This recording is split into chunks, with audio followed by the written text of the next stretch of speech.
Meus amados irmãos, Juízes 5, ele descreve não apenas a vitória militar, não é apenas um cântico que vai celebrar a vitória de Baraque, Débora ali, em relação a Sísera e a Jabim, libertando o povo do Senhor. Na verdade, Juízes é um retrato, Juízes 5, é um retrato da providência divina, em contraste com a negligência humana, onde nós vamos ver personagens improváveis, que surgem não como modelos a serem seguidos, e é bom a gente estar tendo isso em mente, mas como reflexo da crise espiritual, da crise de liderança desta geração que ali está e que havia abandonado o Senhor, como nós podemos ver no texto da palavra do nosso Deus. Haviam trocado o Senhor por outros deuses. À medida que os versos vão avançando, como nós estivemos acompanhando desde o versículo 1, o cântico se torna uma denúncia. Ele vai ser uma correção e louvor.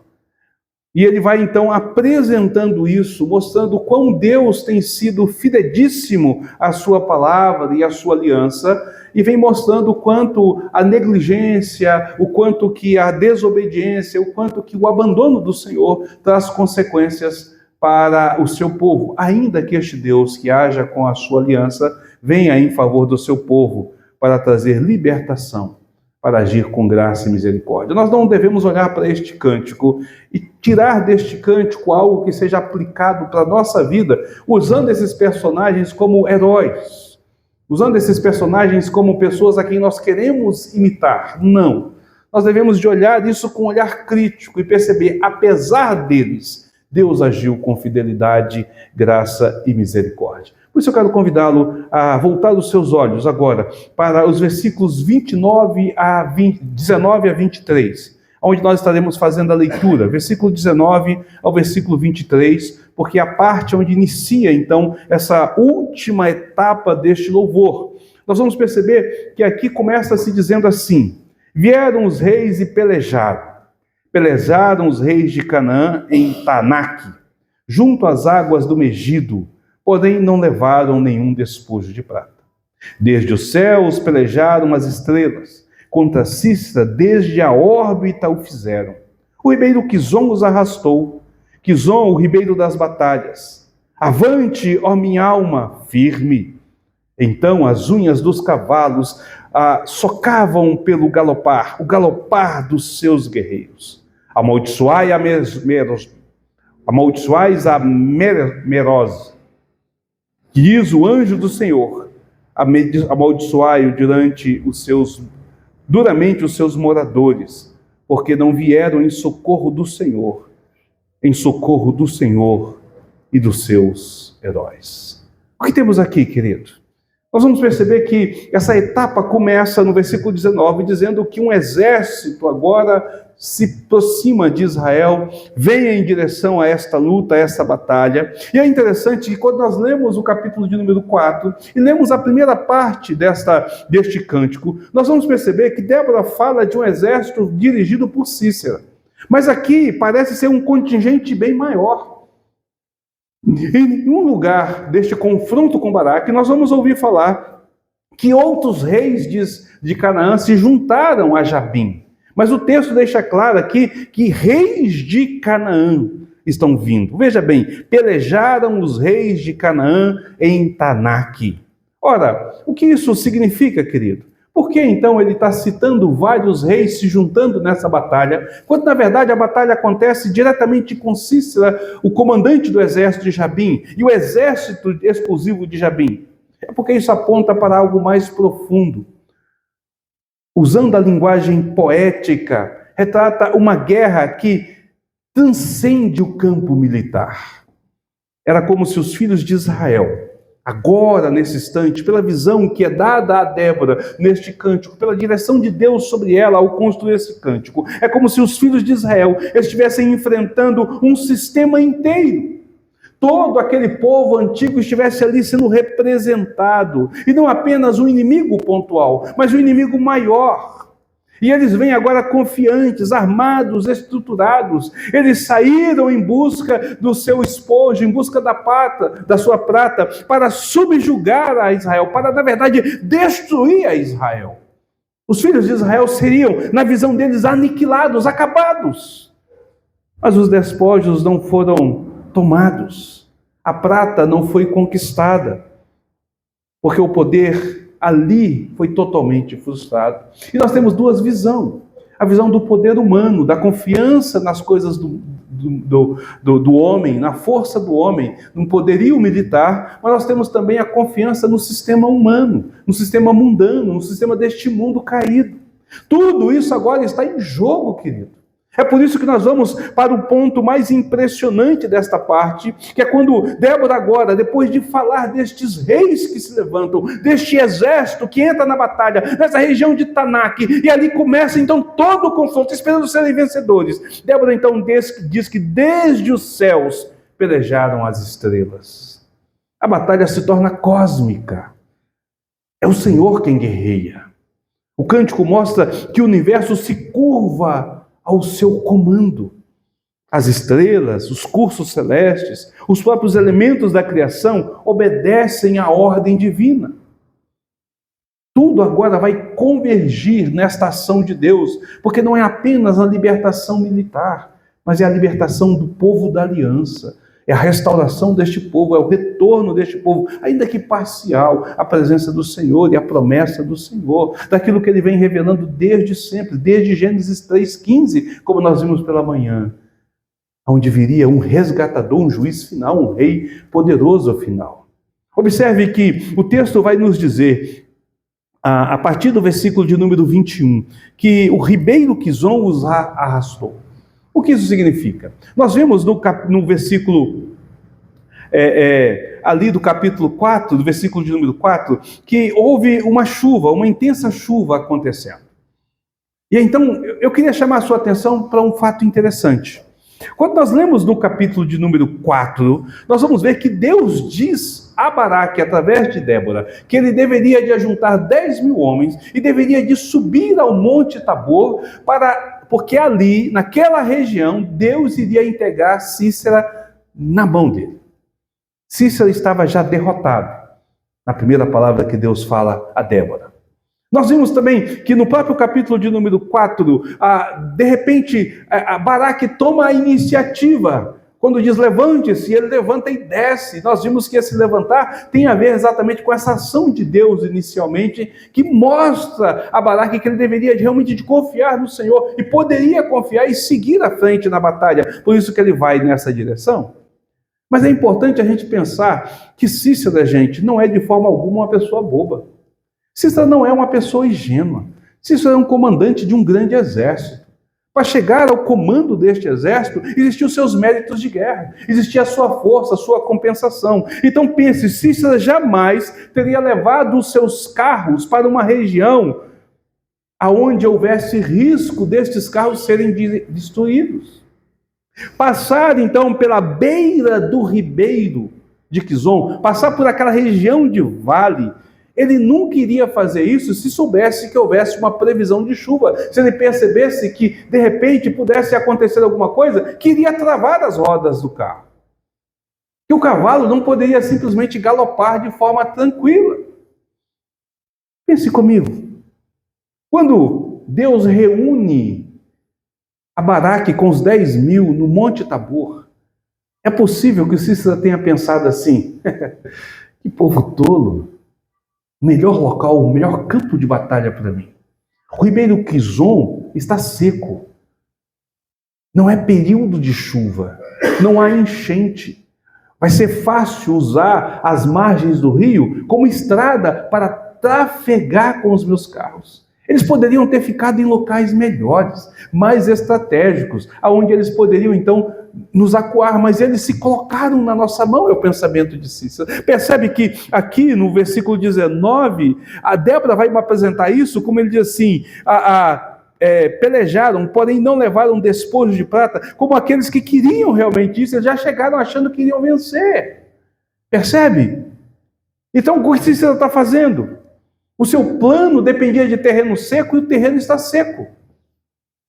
Ele havia planejado ir com esse exército, ele pega todo o contingente de soldados, pega a sua cavalaria, pega os carros de ferro e passam naquele local e ele diz, agora a vitória é nossa. É só chegar ali naquela região e nós vamos pelejar e nós estamos prontos para acabar com todos eles. Contudo, o texto vai nos dizer que Deus mexe o universo inteiro para poder dar a vitória ao seu povo. Ele vai dizer que agora, contra Cícera, a órbita da terra se movimenta.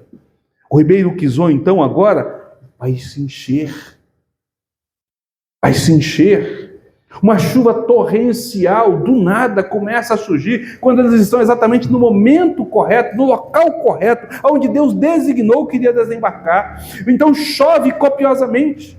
Mas não apenas chove, querido. O versículo 4 vai nos dizer que há terremotos. Então há deslizes de terra. Lama começa a se ajuntar. Aquele antigo ribeiro, quase esquecido, começa agora a arrastar soldados. A tecnologia falha, o poder humano é engolido pelas forças que ninguém pode controlar. Deus usa água, lama, para poder destruir os carros de ferro, para poder enclausurar os soldados que ali estão. É por isso que Débora vai dizer: avante, a minha alma firme. Ou seja, do íntimo dela há uma celebração, um cântico interior que reconhece que a batalha não foi vencida pela bravura humana, não foi vencida pela estratégia humana, mas pela ação soberana de Deus, que governa o universo em prol do seu povo, para libertar o seu povo, para agir pelo seu povo. Então nós entendemos o que acontece quando Baraque se levanta. Nós entendemos quando aquele contingente de 10 mil homens se levantam. Ele olha lá embaixo, tem um exército muito maior, há um poderio muito maior, há carros que poderiam destruir 900 mil homens. Mas eles olham e tudo está perdido, porque Deus resolveu intervir. Porque Deus fez chover em tempo que não tem chuva. Que Deus fez com que a terra tremesse, que a lama se soltasse. Quem sabe algumas represas naturais por aquela região se rompeu e vem uma grande enxurrada, levando tudo, atolando tudo. E o desespero toma conta daquele local. Os cascos dos cavalos batem como violência. Essa ideia aqui que é apresentado dos socavam pelo galopar dos guerreiros, aqui no versículo de número 22, não tem a ver com essa trote, com essa caminhada em direção à vitória, mas tem a ver agora com o desespero. É possível que os cavalos tenham se levantado e até pisoteado os seus condutores. Estão aterrorizados porque a água vem, porque a enchente vem. Há uma torrência enorme e há um desconforto diante de Cícera agora. Há um caos para ele. Tudo está perdido. O som que nós ouvimos então, que Débora vai dizer, é o som do desespero. Destes cavalos desesperados, destes soldados desesperados, de Cícera sem saber o que está fazendo, e agora do exército de Israel. Um contingente de homens despreparados, não guerreiros. Lembre-se disso, em Israel não tinha espada. Não se achava entre 40 mil espada para eles. Descendo com ancinhos, com foices, com facão, com enxadas, com pedaços de pau, porretes na sua mão. Não soldados treinados, mas homens camponeses treinados pelo campo da terra, pelo lavrar da terra, sofridos, descem para investir contra este povo que já está derrotado, contra esse exército que já foi desbaratado. Mas de repente, Débora não continua a falar desta vitória. Débora, ela faz uma nova cena, ela interrompe este momento, e o versículo de número 23, então, muda este cântico.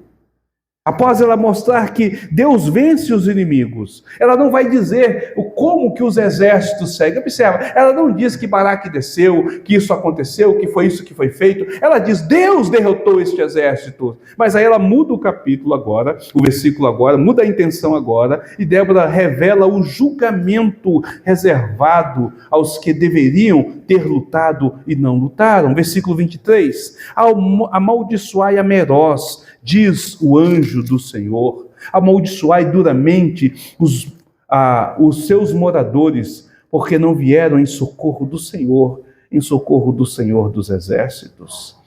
Meroz é uma cidade que só é citada aqui, nós não a conhecemos, não há como a gente descobrir o seu registro.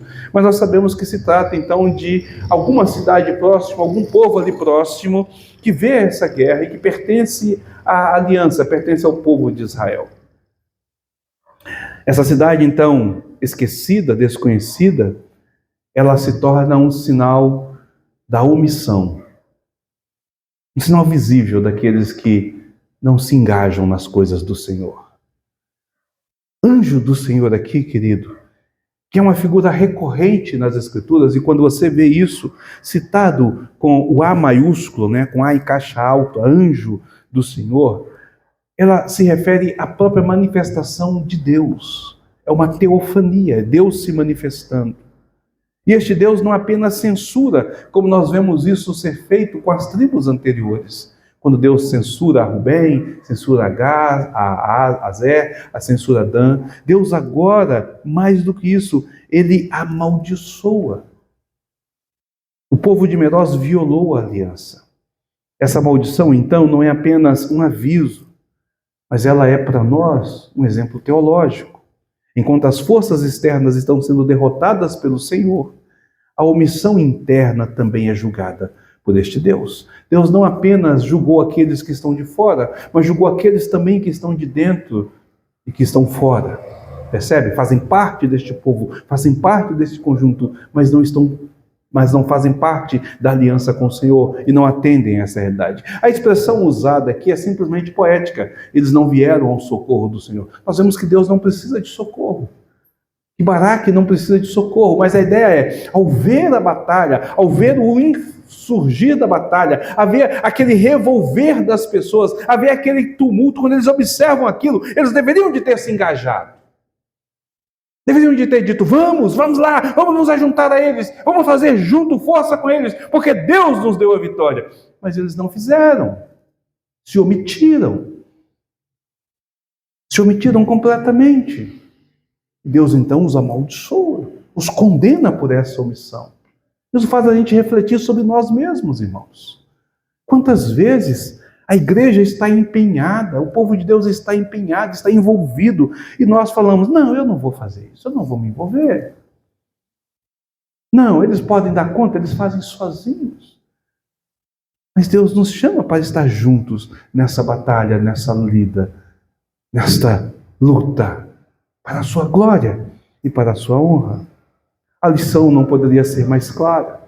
Quem se cala diante da missão de Deus está contra ele. E a maldição não recai sobre aqueles que não vencem.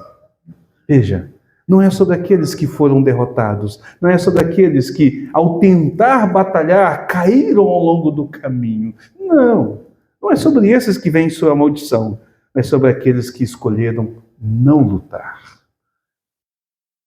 Somos um povo guerreiro. Somos um exército de um Deus vivo. Um exército tão despreparado quanto o próprio exército de Baraque. Nós não usamos poderes bélicos. Nós usamos a palavra. Nós não lutamos com as armas do mundo. Nós lutamos com as armas do Senhor. Nós não revidamos, mas damos o rosto a segundo tapa. Totalmente contrário às questões do mundo, mas é isso que nos faz, de fato, diante deste Deus. Por conta deste Deus, verdadeiros vencedores. Não vivendo segundo o contexto do mundo, mas segundo aquilo que Deus direcionou que devemos de viver. O cântico então segue. Versículos 24 ao 27 vai mudar a cena novamente. E agora nós vamos ver assim: bendita seja sobre as mulheres Jael, mulher de Heber é o queneu. Bendito seja sobre as mulheres que vivem em tendas. Preste atenção, bendito seja a Jael. O cântico exalta a Jael. Israel exalta a Jael. Mas nós vamos entender uma coisa interessante sobre Jael. Jael não é cananeia. Jael é cananeia. Ela não é povo da aliança. Jael está com Queneu, que se aliançou ao inimigo. Jael trai no momento de guerra. Jael engana, mente, quebra todos os princípios da cultura oriental. Da forma como o Oriente trata o seu hóspede, ela faz de forma diferente. Ela não é uma heroína aos olhos de Deus, da palavra de Deus. Ela é um instrumento de Deus. Que como ímpio como foi usado porque simplesmente os instrumentos que deveriam de ser justos não fizeram. Lembra daquilo que Baraque fala? Quando Débora a chama, quando Débora o convoca, e ele diz, eu não vou, a menos que você vá comigo.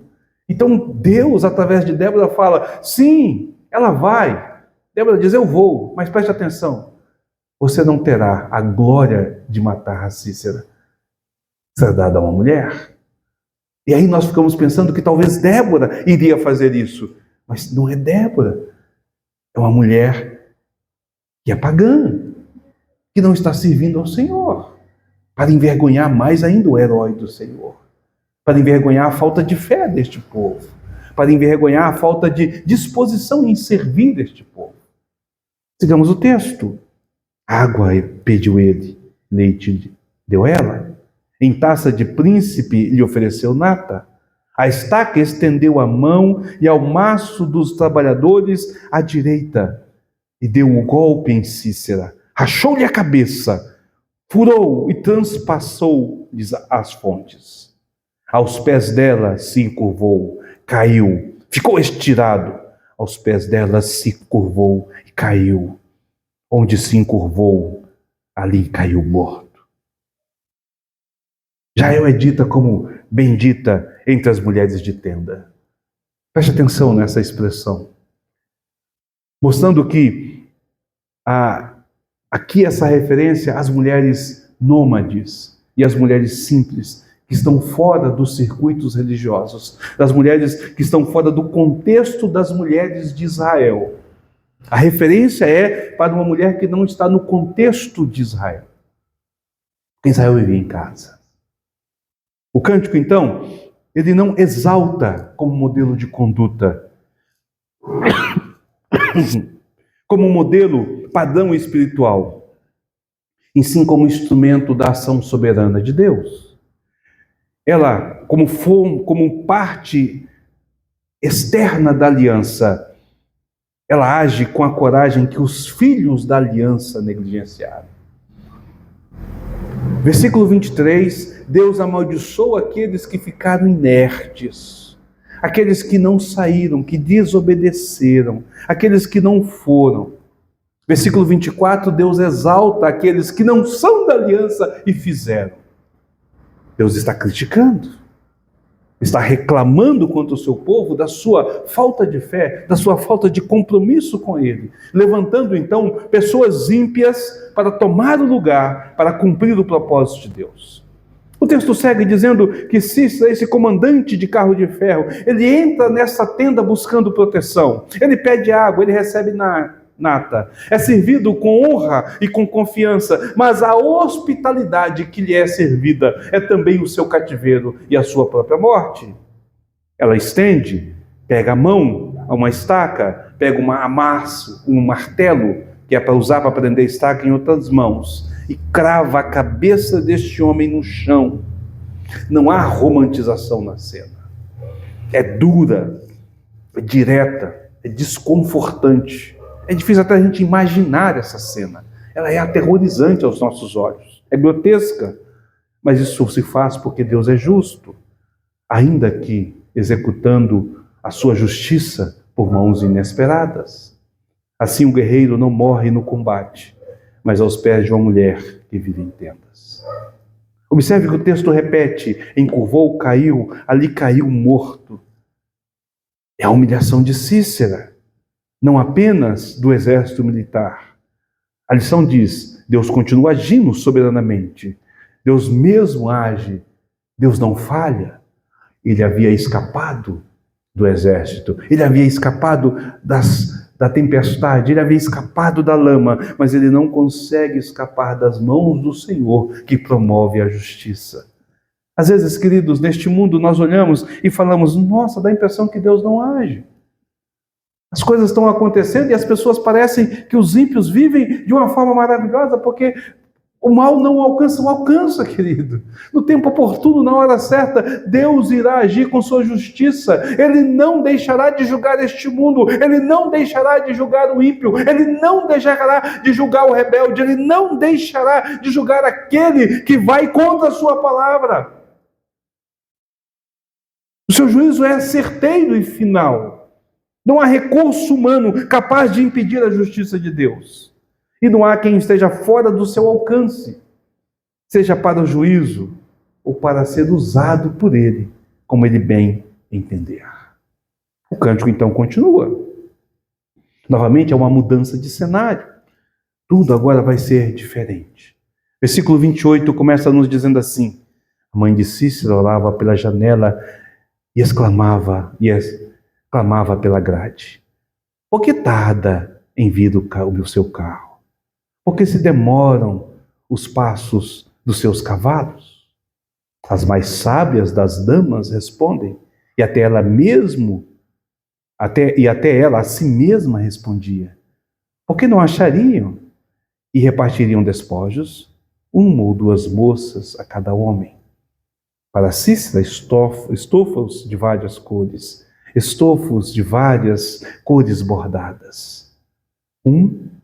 Ou 2 estofos bordados para o pescoço da esposa. A cena é o seguinte: Débora está imaginando, não é que isso aconteceu, mas Débora está imaginando que a mãe de Cícera está na janela da sua casa, esperando vir o seu filho, que saiu de casa cantando vitória, dizendo: eu serei vitorioso. Eu só vou ali e vou derrotar um Zé Povinho e volto para cá. Então ela fala: mas ele está demorando muito. Ele ainda não veio. O que aconteceu? Então as damas, as mulheres que servem a ele, começam a conjecturar com ela, começam a pensar: será porque eles estão ainda repartindo os despojos?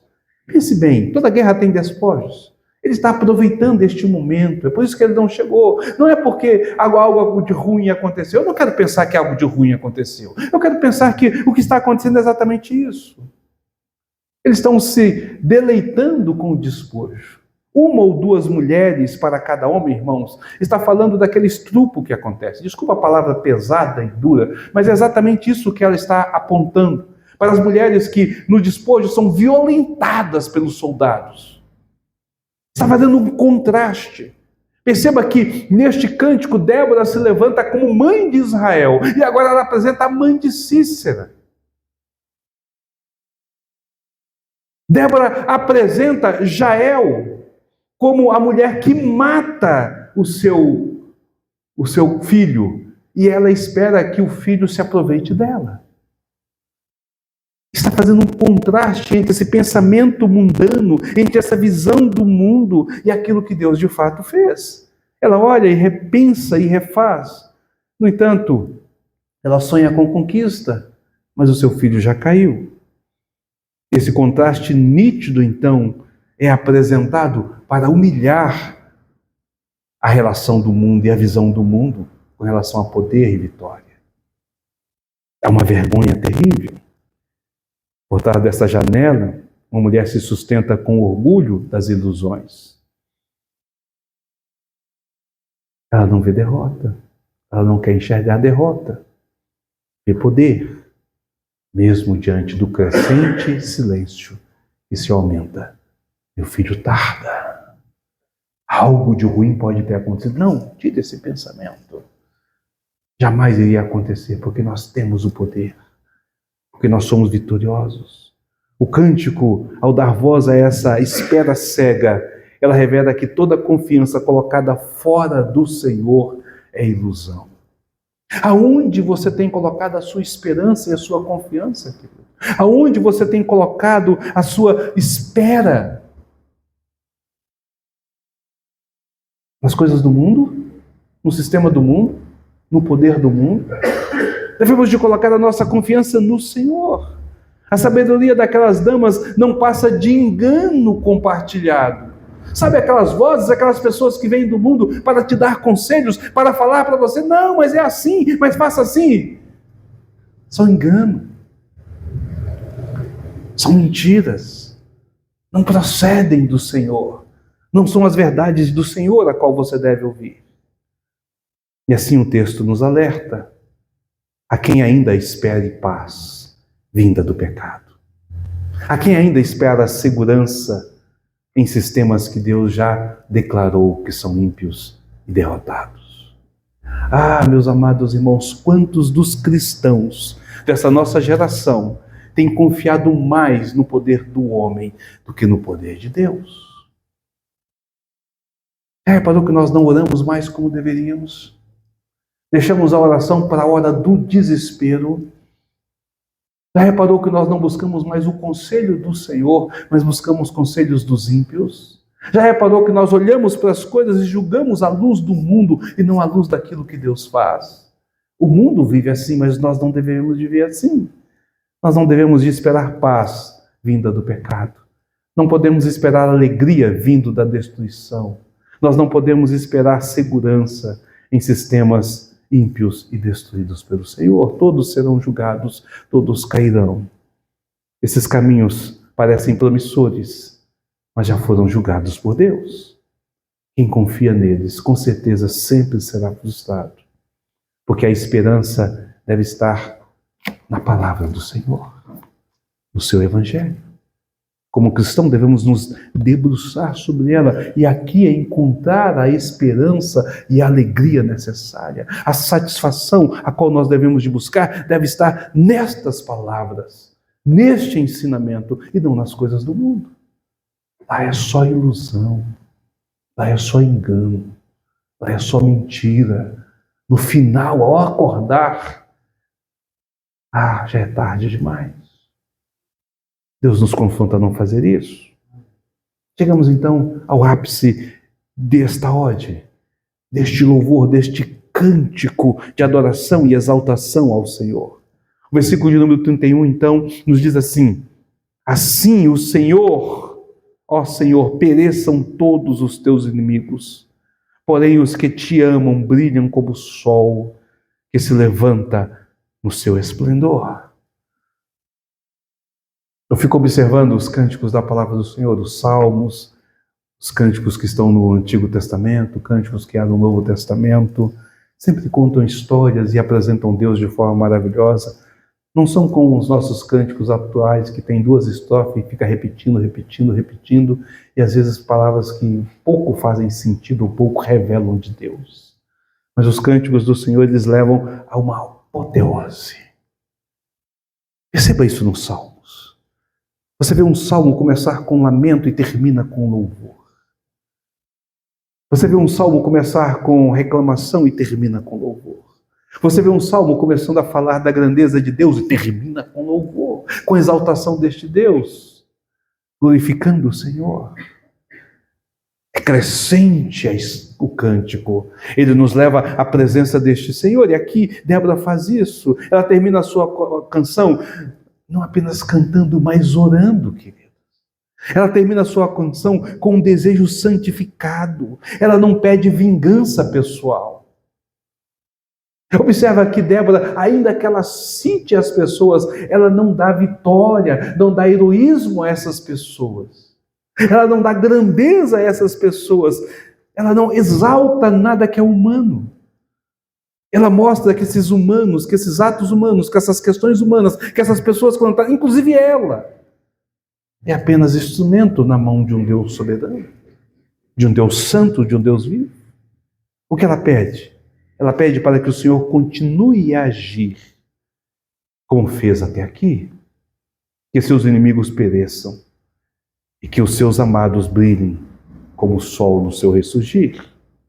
A figura do sol aponta para a clareza, para a justiça, para poder, mas aponta para um novo nascimento, um novo surgir, para algo novo que estava acontecendo. Era como se Israel, no período anterior, por conta da sua desobediência, por conta do seu abandono de Deus, porque eles haviam escolhido outros deuses, eles estavam em trevas, estavam em completa negridão, estavam em completo escuro, estavam em completa clausura. E agora, o que acontece? Uma luz surge. Imagine a cena. Um porão escuro, você preso, angustiado, local frio, abatido, local de desgaste, um local que te deixa deprimido, frio, e de repente a porta se abre e o sol aquece o seu rosto. Você pode perceber que é um novo amanhã, que não há mais a mesma coisa. É isso que Débora está dizendo. Débora está dizendo que é um novo surgir, a imagem daquilo que permanece e ilumina, diferente dos carros de ferro, dos reis arrogantes, das roupas bordadas que abrodecem na memória dos derrotados. Novamente um contraste. A mãe espera, angustiosa, tentando evitar o pior, evitar pensar nas coisas ruins, ouvindo conselhos que não levam a lugar nenhum, que são apenas mentiras, enquanto que o povo do outro lado celebra a real vitória, celebra este novo amanhã, celebra esta nova realidade diante de Deus. A promessa é para aqueles que amam ao Senhor. Não é para qualquer um, não é para todos, mas para aqueles que amam ao Senhor. E aqui o termo é distinto, não há meio termo, não há concessões, queridos. Não se trata de simpatia, não se trata de religiosidade superficial, não se trata de vir à igreja, trata-se de um amor verdadeiro, aquele que produz fidelidade à palavra do Senhor e à obediência do seu evangelho. Aquele que nós devemos nutrir, de olhar e amar a este Deus que primeiro nos amou. O versículo encerra dizendo: e a terra ficou em paz 40 anos. Que coisa maravilhosa. Não foi porque Israel foi brilhante, não foi porque Israel foi heróico, mas porque Deus agiu e o seu povo se rendeu à sua liderança, ainda que por breve tempo. O descanso é consequência de juízo, graça e resposta de fé. Nós somos alcançados por essa graça e a fé nutre a nossa vida diante do Senhor, enquanto o juízo de Deus recai sobre todos os outros. É assim que nós encontramos o descanso. Mas como nós temos dito desde o início, querido, todo este cântico e todo estes 2 capítulos, todo este ciclo deste juiz que é Baraque, ela aponta para um rei que vence batalhas maiores, que nos guia em meio às batalhas. Ao rei que já venceu e venceu as nossas batalhas, que já conquistou um reino de paz, verdadeira paz. Não a paz que o mundo dá, não a paz que o mundo conhece, mas a paz verdadeira da nossa rebeldia com o Senhor, da nossa inimizade com o Senhor. Não somos mais inimigos de Deus, somos seus amigos, somos mais do que seus amigos, nós somos seus filhos, adotados, queridos, amados. Aquele que desceu dos altos céus, que tornou-se homem por nós, que morreu a nossa morte, que ressuscitou ao terceiro dia como um grande vitorioso sobre o maior de todo o poderoso pecado, poder que existe, sobre o maior dos algozes, sobre a morte, sobre o inferno, sobre a condenação eterna. Este canto nos aponta para a majestade deste Deus e da sua total obediência que nós deveríamos de ter e não conseguimos. Quando nós vivemos segundo os nossos próprios olhos, fazendo aquilo que achamos ser certo, erramos diante daquele que governa, que reina e soberanamente convoca o seu povo. O livro termina exatamente assim. Capítulo 21, versículo de número 25. Ou é o inverso, capítulo 25, versículo 21. Agora eu fiquei confuso. Mas o livro termina exatamente nessa condição. Por não haver rei em Israel, o povo fazia aquilo que achava reto aos seus próprios olhos. A história de Juízes aponta para a necessidade de um rei maior. Aqui nós encontramos um rei que governa, que movimenta o universo para poder dar liberdade ao seu povo, apontando para este rei que movimenta a eternidade, que rasga a eternidade, o espaço-tempo desce sobre essa terra. Queridos, não tem coisa mais misteriosa do que a morte de Cristo na cruz para nos trazer a salvação. Não é apenas o cosmos que é mexido, não é apenas o universo que é mexido, mas a estrutura filosófica do próprio pensamento de Deus é mexido. Porque o próprio Deus foi à cruz. E nós sabemos que Deus não morre, mas Deus morreu para pagar o nosso preço. Era preciso que a eternidade se desfizesse para pagar o preço da eternidade de condenação. O universo inteiro se moveu. Foi preso à cruz para pagar o nosso preço, o preço da nossa condenação, para nos dar o direito à liberdade. Aliás, para nos dar condição à liberdade, porque direito nós não tínhamos. Não apenas para 40 anos de paz, mas para uma eternidade de paz. Meu amado irmão, como você tem vivido a sua vida? Tem sido como Baraque, esperando sinais visíveis para exercitar a fé? Tem sido como Jael, instrumentos não da aliança, movidos por Deus?